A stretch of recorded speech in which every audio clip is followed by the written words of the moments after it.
Now, Duncan Philips from Tunbridge Wells is attempting to complete what's described as the ultimate triathlon to raise money for the Dame Kelly Holmes Legacy Trust. In the Enduroman Arch to Arc Challenge, he's running 88 miles from Marble Arch in London to Dover, swimming across the Channel as you do, then cycling 181 miles to the Arc de Triomphe in Paris. Duncan is in the studio with me. Hi. Hi. Crazy man?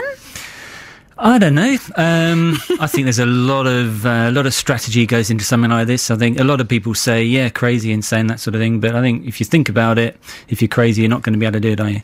But I don't know about that, actually. I think you need something not working at the back to do all that. I mean, that's one hell of a task. It is. And that's really where the appeal for doing it came. I mean, if you look at it on paper, in fact, you look at it on a map and think that without the Eurostar, it is a bit of a challenge, and but it's doable. It is possible, and I'm going to have a go at it. But only 7 people have actually done it. That's right. And how long's this sort of? Well, it's not even a competition, is it? It's a challenge, no. I suppose. How long's it been going on? Nearly 20 years, I believe. It's not a competition. It's only one person at one time. It's not like those people listening may be into marathons or races, you turn up, there's hundreds or tens of thousands of people maybe. This is just me, my crew, against the clock. It's not a race, it's just one person against the clock. The way it works is very simple. Starts at Marble Arch, ready, steady, go, stopwatch starts, and that stopwatch doesn't stop until hopefully we get to the Arc de Triomphe in Paris and it stop. What happens between those 2 points, if I want to stop for a rest, if I get injured, if it rains and we have to take shelter, horrendously bad weather, whatever happens, the clock doesn't stop. So it's just ready, steady, go, and off you go. Do you have an idea of a timescale? Yeah. The world record is 81 hours. Of those 7 people who've achieved it, the world record is 81 hours, and I believe that's breakable, and we're going to have a go at that.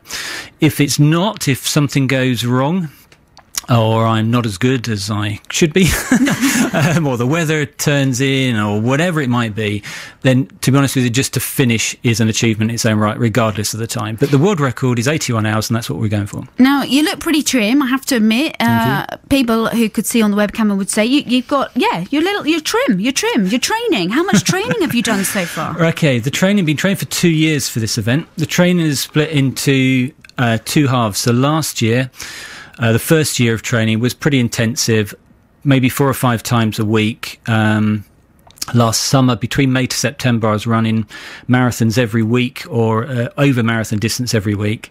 Since September of last year, training has been fundamentally focused at weekends only. So big numbers at weekends, rest all week, big numbers at weekends, rest all week, in that scenario. The reason for that is largely for recovery and avoidance of injury, because doing this sort of event, as you can imagine, you put a lot of stress on your body. Body needs time to rest, recover before you put a stress on it again. So essentially the training has been less this year, but more in terms of miles, big numbers rather than lots of little numbers. So, and tomorrow you're going to practice the 87-mile bit. Yeah, that's it. Do the run tomorrow. We're going to attempt that at pretty much race pace, rather than just a bit of a, stop, start sort of thing. We're going to do it for real.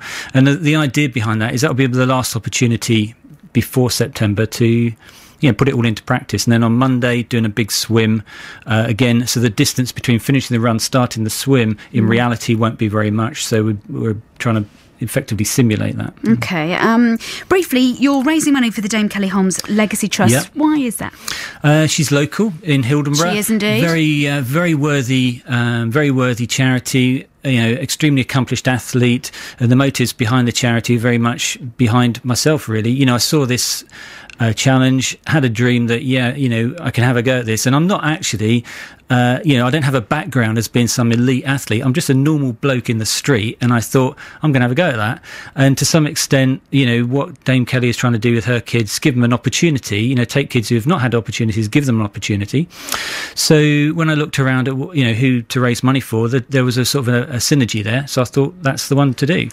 Yeah. Well, I have to say, I think you're an absolute inspiration. Slightly bonkers, but definitely an inspiration. I wish you all the best, and you can keep up with Duncan's progress when he sets off in September at enduroman.com. Duncan, very, very good luck to you.